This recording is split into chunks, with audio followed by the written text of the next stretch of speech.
Today, we are really getting into something quite disturbing.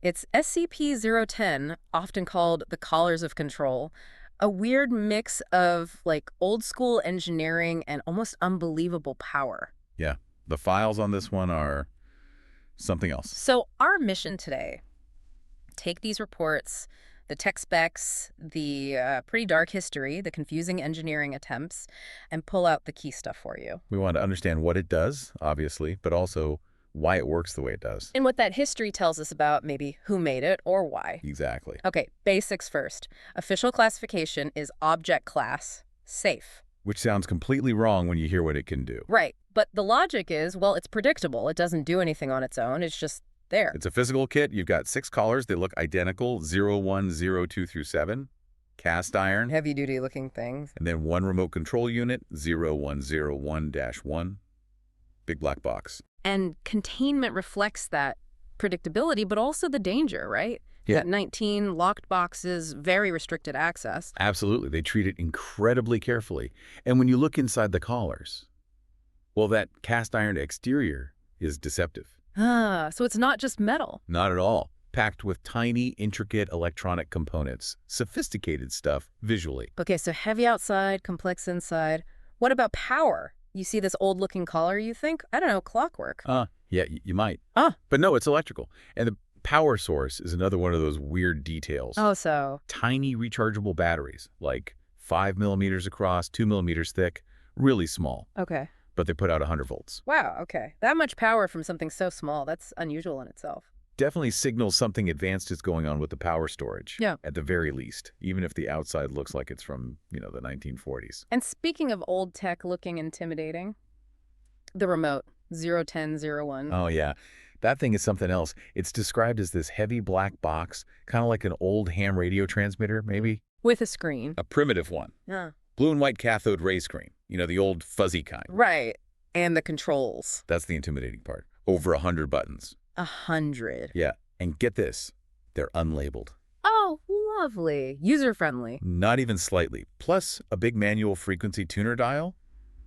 It feels hostile to use almost. And finding the right frequency for each collar wasn't easy, was it? No. The documentation says it was pure trial and error.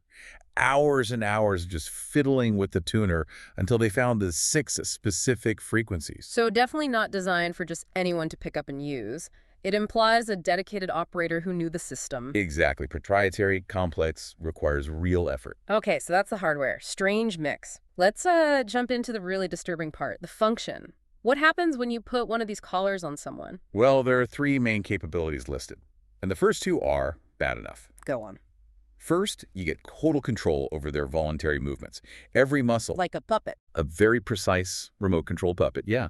You can make them do anything, physically. That's horrifying. What's number 2? Control over their involuntary systems. Specifically, the sympathetic nervous system. Whoa, wait. Sympathetic nervous system. That's fight or flight, right? That's when you can crank it up, flood their body with adrenaline, pure panic, instant energy, or just switch it off. Make them totally passive, unable to react or resist, physically or emotionally. It's complete neural override. Okay, that's profoundly awful. But you said 3 things. What's the third? The sources seem to suggest this is where it gets really anomalous. Yeah, this is the kicker. The third capability is control over body morphology. You mean their shape? Their physical structure. The remote lets the user literally reconfigure the victim's body. How? Like, what can you do? Change muscle density, alter bone structure, basically reshape them. The reports say the only apparent limit is the user's understanding of the remote's programming language. You need to program the changes with those 100 unlabeled buttons. Presumably, yes. Imagine trying to figure that out. But the potential. You could theoretically change someone into almost anything. That's beyond just control. That's creation or just deformation. It's biological engineering via a clunky remote. It's staggering. And this system, with this insane capability, where did it come from? The remote had some kind of label, right? It did. Stamped into the metal, a label in Russian. Yeah. But here's the thing. The label doesn't match any known Russian company or government agency, past or present. It's an unknown. Okay, so a mystery origin. And there was a logo, too. Yes, and it's suggestive, let's say. It shows workers building a pyramid. Workers building a pyramid. Huh. Think about the function, right? Yeah. Absolute control, physical reshaping. Yeah. It kind of fits with this image of forced, maybe anonymous labor on a grand scale. That connection. Yeah, that's pretty chilling. It suggests a purpose. A very specific, maybe utilitarian philosophy behind it. Which leads us right into the discovery story. Addendum 010-1. Because this wasn't found in some secret Russian lab, was it? Not at all. It turned up somewhere completely unexpected. Where? In the basement of a house. A lone man living in the Midwestern United States. Some guy's basement. How did anyone find it? Police were investigating a disappearance in the area. Standard missing person case. Eventually, the trail led to this man's house. And when they went inside? They raided the house, went down to the basement, and found the collars. And several bodies. Oh, no. Yeah, it was a horrific scene. One of the bodies was the man himself, the owner of the house. And the others. Several other people who had been reported missing. They were clearly victims of the device. How did the authorities explain it initially? The official report, bizarrely, labeled it a mass suicide. With the collars. That makes no sense. None at all. Okay. And the Foundation sources, the SCP files, they directly contradict that. They specifically note there were clear signs of a significant struggle first. Struggle. Right. Right? If you can control someone completely, make them panic, change their body, struggle takes on a whole new meaning. It implies a period of absolute terror and control before death. Whatever happened down there, it wasn't voluntary. It connects the device's function directly to this awful, tragic outcome. It really underscores that safe classification, doesn't it? The object itself might be stable, but in human hands. The potential for cruelty is immense. The predictability of the object versus the unpredictability of the user. Okay, let's shift gears a bit. From the horror to the engineering puzzle. Obviously, people wanted to know how this thing worked. Addendum 100-2 details the replication attempts. Right, the engineers got involved. They needed to figure out if the magic was in the overall design or if it was specific parts, like could they build their own. So test 1, what was the first step? Just taking it apart and putting it back together. They used collar 000-2, carefully disassembled everything, logged it all, reassembled it. And the result? Worked perfectly. So it's robust. You can take it apart, put it back together. It's fine. Not fragile. Okay, good to know. But then came test 2, trying to actually build a copy? Exactly. They constructed a new collar, designated 010-8. They used the original blueprints derived from 0-2, used the closest materials and components they could source or manufacture, structurally identical. Did it work? Nope. Completely inert, dead as a doornail. Ah. So the design isn't the secret. You can copy the layout perfectly and it does nothing. Precisely. That strongly suggested the anomaly wasn't in the schematic, it was in the stuff. Specific, unique components inside the original collars that they simply couldn't replicate. Which leads directly to test 3, the crucial one, right? The component swap. The key experiment, yeah. They identified the components they suspected were unique, the ones they couldn't replicate or properly analyze in 0-2. The unreplicable component. Right, they took those specific parts out of the working original collar, 0-2. Okay. And they put them into the non-working replica, 0-8. Swap them over. And what happened? Instantly, 0-2, the original, went dead. And 010-8, the replica, which now had the spectral parts, sprang to life. It started functioning just like the original. Wow. That's definitive then. It proves it. Absolutely. The entire anomalous functionality resides in just a few specific physical components that we, or at least the Foundation at the time, couldn't reproduce. So for you listening, that's the big takeaway on the tech side. SCP-010 isn't about a clever circuit diagram anyone can copy. It's about specific, maybe even alien or paratechnological parts, like having a normal car body, but the engine runs on, well, something else entirely. That's a good analogy. Yeah. And Test 4 just hammered this home. What did they do there? They put the unique bits back into 010-02, made sure it worked again. Then they started swapping out the other components, the normal wires, resistors, capacitors, things they could easily replicate with modern equivalents. Did that affect it? Nope. Functionality remained exactly the same. Swapping out the mundane parts did nothing. But there was one interesting little detail in Test 4, something about a damaged part. Ah, yes. Good point.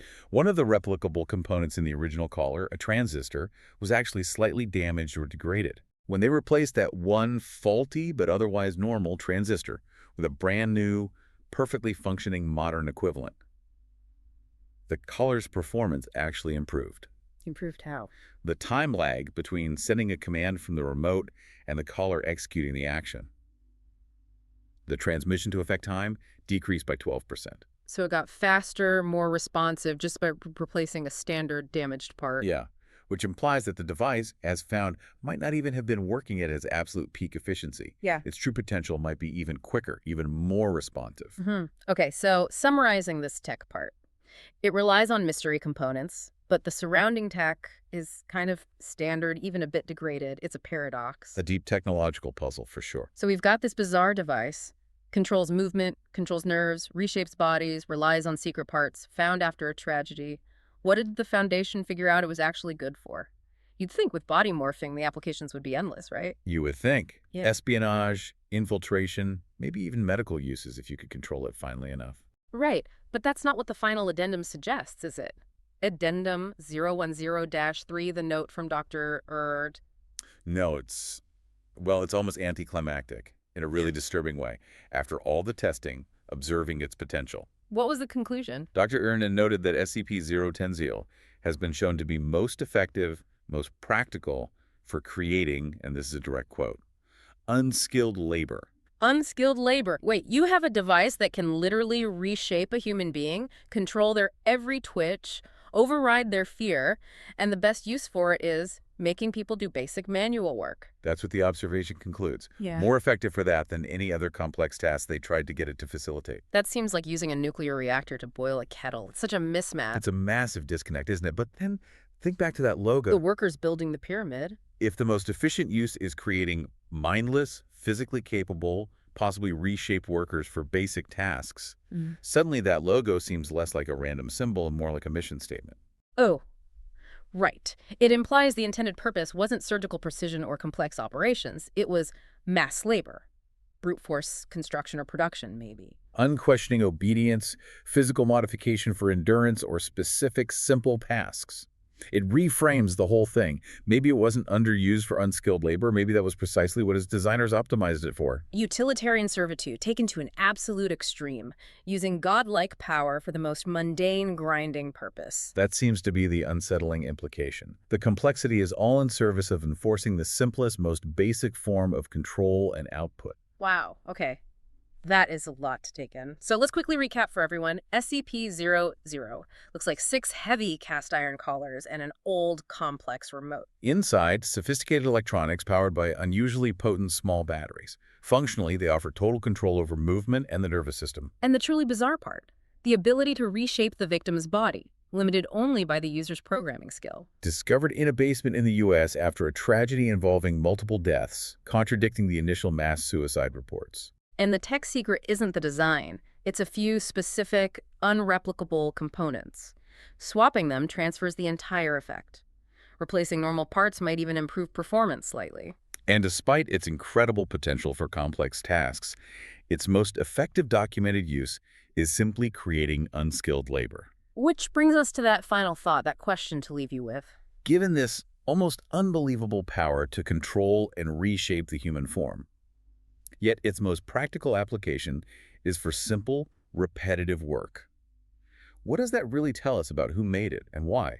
Were they geniuses who just lacked imagination for its use, or was that basic, grinding labor the intended ultimate purpose all along, and maybe later users just couldn't grasp some higher function? Something to ponder. Definitely something to ponder. Thanks for joining us on this deep dive. We'll see you next time.